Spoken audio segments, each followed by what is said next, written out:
Ouais, donc présentation de la pierre que je viens de remonter, donc typé VTC. Donc oui, je suis pas gravel et puis gravel, gravier pour moi, voilà donc je suis pas trop cette mode. Autant je valide certains principes que sur le guidon, j'aime pas du tout. Donc autant sur un vélo de route.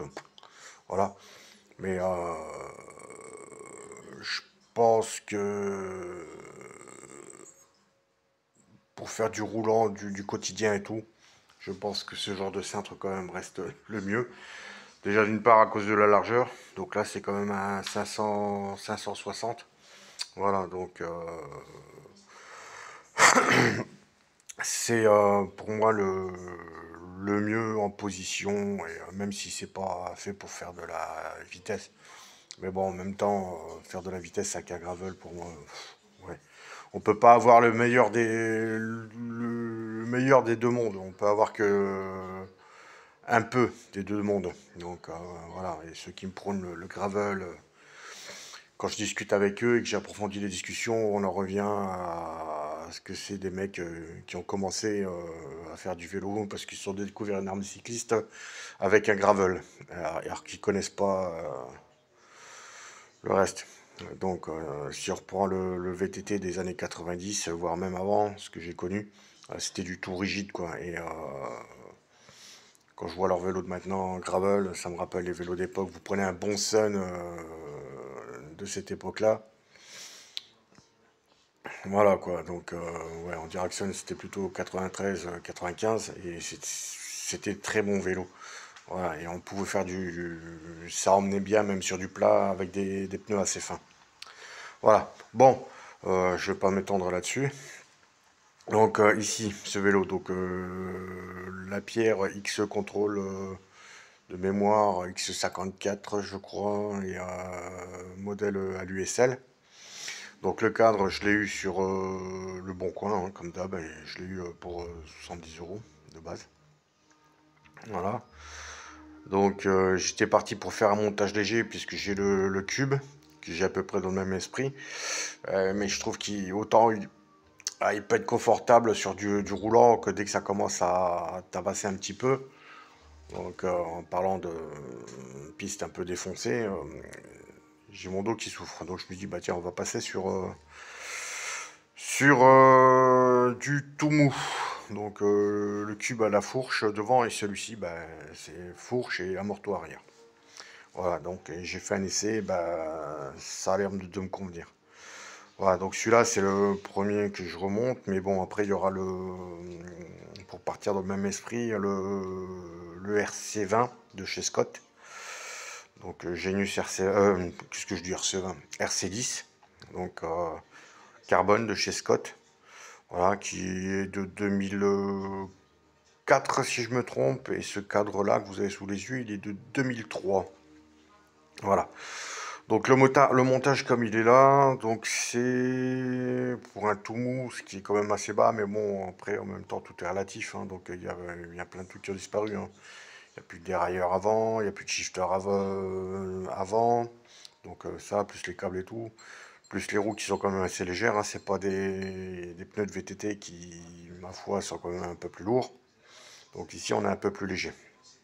Voilà, donc ce montage-là, il est à 9,8 kg. Mais bon, là, il va tomber à 9,5 kg. Donc, voilà. Donc, comme dit hier soir, j'ai fait un petit essai, vite fait. Et il s'emmène super bien. C'est relativement rigide. Donc, à savoir que ce cadre X Control bénéficie du système propre à la pierre de cette époque. Donc, qui est de type VPP. Donc, le VPP, c'est quand même le brevet de chez Specialized. Mais bon, ici, en l'état, c'est pas du tout la même architecture. Mais on reste sur un point de pivot virtuel. Donc, en gros, quand il n'y a pas besoin de blocage d'amorto ou quoi que ce soit, même si on peut le mettre. Mais en gros, il n'y a pas besoin de blocage d'amorto parce qu'en soi, quand on est sur le vélo, l'architecture fait que le système se bloque tout seul. Ce qui fait que quand on est sur le vélo, c'est rigide. et la suspension ne fait que travailler que quand elle prend des impacts au sol. Voilà. Donc là, j'ai changé l'amortisseur arrière. Donc là, c'est un de chez FDF Racing. Il est en 150, mais à la base c'est un 165. Donc c'était pour voir, mais bon, je vais changer puisque j'ai le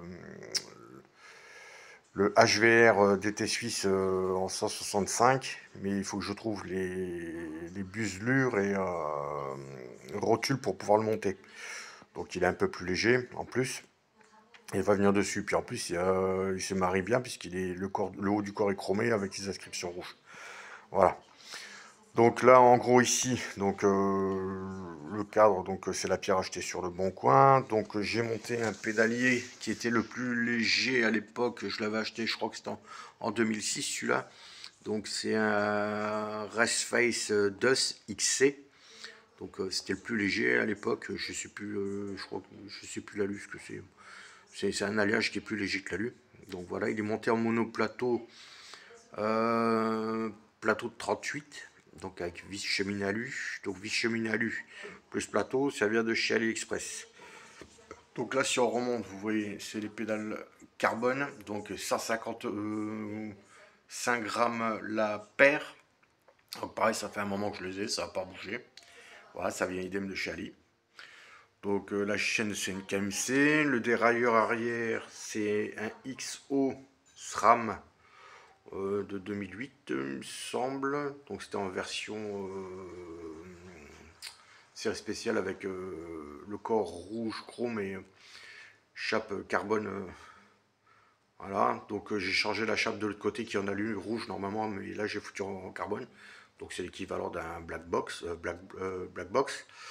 Voilà, la cassette c'est une XT de chez Shimano. Donc les roues, donc cette paire de roues là vient de chez AliExpress. Voilà, ça a mis 3 semaines pour arriver. Et 105 € pour une paire de roues qui fait 1,580 kg. Voilà, donc elles font 30 mm de hauteur. Donc les pneus, alors là, très bonne surprise. J'ai été surpris. Ces pneus-là viennent de chez Decathlon. Donc c'est les pneus gravel en 32 de large. Voilà, ils sont très légers. Donc j'ai roulé plusieurs fois avec et ben ma foi, ils font bien le job, aussi bien sur du roulant que sur du légèrement accidenté. Bon, voilà. Les chambres à air, donc c'est les chambres à air TPU de chez AliExpress, encore une fois. Donc les deux chambres à air, ça fait 56 grammes les deux chambres à air, donc 28 grammes par chambre à air, et j'ai payé ça 8 €. Voilà, chercher l'erreur par rapport à la France. Bon, bref. La fourche, donc c'est un mix, donc j'ai refait une fourche, donc j'ai refait tout l'intérieur complet, les joints, les bagues, mais c'est un mix, donc le bas de la fourche c'est Sid, voilà, Sid et sel, et le haut de la fourche c'est Judy. Donc bah, j'avais que ça sous la main, donc j'ai remonté la fourche comme ça, et j'arrive à un poids de 1450 grammes. Le but ça serait de descendre jusqu'à 1300 en trouvant une vraie Sid et sel ou une Hydra Air, mais bon pour le moment j'en ai pas. Donc j'ai fait avec ce que j'avais. Voilà. Donc qu'est-ce qu'il y a d'autre? Les disques, c'est du Ashima Haro. Quoi? C'est style Ashima Haro, puisque ça vient de chez AliExpress. Donc 160 avant, 145 arrière. Voilà. Alors les freins, c'est du Formula B4 SL magnésium. Donc étrier et maître cylindre en magnésium. Donc c'est les freins les plus légers de chez Formula. Voilà, donc que j'avais trouvé à l'époque, hein, je dis bien à l'époque. Voilà, donc j'ai changé les membranes, c'est purgé, ça freine bien. Voilà, donc j'en ai eu pendant des années, il y en a plein qui disaient que c'était de la merde. Bah, moi j'en ai eu pendant des années, j'ai relativement été content, donc bon, voilà. Puis ça colle bien avec le style du vélo de l'époque. Donc les grippes, idem, ça vient de chez Ali. Voilà. Le cintre carbone vient de chez Ali. Pareil, ça fait un moment que je l'ai, il n'a pas bougé. Je suis passé ici, je suis pas en shifter, mais je suis en grip shift, 9 vitesses. Donc c'est du Sramixo, pareil, que j'ai pioché dans mon stock. Il y a plus léger, hein. Mais bon, je pensais gagner par rapport à un shifter, et au final, bon, c'est pas... Peut-être que le combo avec la poignée et tout, par rapport à l'ensemble poignée plus shifter, ouais, on doit gagner un petit peu. La potence, bah, c'est une Raceface 2 110 mm que j'avais acheté neuf. C'est des lots de potence que j'ai acheté à l'époque sur RCZ Bike. Voilà, donc poli. Le bouchon qui fait 4 grammes, ça vient de chez Ali. Donc je les séparé, c'est des trucs que j'achète par lot de 4-5. Voilà. Donc pareil, les entretoises alu, ça vient de chez... entretoises carbone, ça vient de chez Ali. Quoi d'autre? Ouais, les barres End, donc j'ai deux couleurs, hein, c'est du Ritchie. J'ai deux couleurs, noir, blanc. Donc normalement j'ai une paire de noir et une paire de blanc, mais j'arrive pas à retrouver les autres. Donc bah voilà, j'ai monté comme ça. Mais bon, dès que je retrouve, ça reprendra la bonne couleur. Ensuite, toc toc toc toc toc toc toc. Le collier de sel c'est un Hope, mais il va dégager. Donc il y en a un autre qui arrive en carbone. La tige de sel est en 31,6 est en carbone et vient de chez AliExpress, 135 grammes, voire même un peu moins, puisque je l'ai coupé un peu. 135 grammes en 350 de long. Voilà, chariot carbone et tout. Donc c'est la quatrième que je commande et franchement je suis satisfait. Puis voilà, 135 grammes, 25 euros. On va pas se plaindre. La selle pareil, carbone de chez Ali, mais le modèle un peu plus rembourré. Donc celle-là elle fait dans les 145 grammes je crois. Voilà, donc idem à l'arrière, un disque Ashima rotor. Voilà. Donc voilà la bête qui est terminée. Donc je vais tester celui-ci sur plusieurs kilomètres, on va voir ce que ça donne. Mais bon, de ce que j'ai essayé hier, ça devrait être bon. Il me reste un petit réglage à faire au niveau de la cassette arrière. Parce que ça gratte entre le troisième et quatrième pignon. Donc c'est juste un petit réglage d'indexation. Voilà.